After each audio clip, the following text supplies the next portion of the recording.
Hello friends, આજે આપણે બનાવવાનું છે લીલી હળદરનું શાક. તે માટે લીલી ડુંગળી, લસણ, વટાણા, ટામેટા, સૂકી ડુંગળી બધું કાપીને તૈયાર કરી દીધું છે. ત્યારબાદ આપણે હળદરને મસ્ત રીતે ઘીમાં શેકવાની છે. એક વાસણમાં ઘી કાઢી દીધું છે. ત્યારબાદ આપણે હળદરને એમાં એડ કરી દઈશું. મસ્ત રીતે આપણે હળદરને એમાં શેકી લેવાની છે. હળદરને એક ડીશમાં અલગ કાઢીને ત્યારબાદ આપણે વઘાર કરવાનો. વઘારમાં રાઈ જીરું નાખ્યા બાદ આપણે ડુંગળી એડ કરી દઈશું. ડુંગળી મસ્ત ફ્રાય થાય ત્યારબાદ લીલી ડુંગળી, લસણ એડ કરી દીધું છું.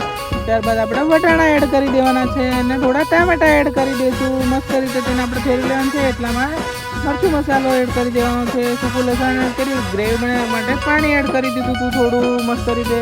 ત્યારબાદ હળદર એડ કરી દેવાની છે. મસ્ત રીતે શાક બનીને મસ્ત રીતે તૈયાર થઈ રહ્યું છે. ત્યારબાદ થોડા કોથમીર એડ કરી દીધા અને ટેસ્ટ માટે થોડું દહીં એડ કરી દીધું. ફાઇનલી આપણું લીલી હળદરનું શાક બનીને તૈયાર થઈ ગયું છે. તમારે પણ ખાવું હોય તો આવી જાઓ friends. Thank you so much friends.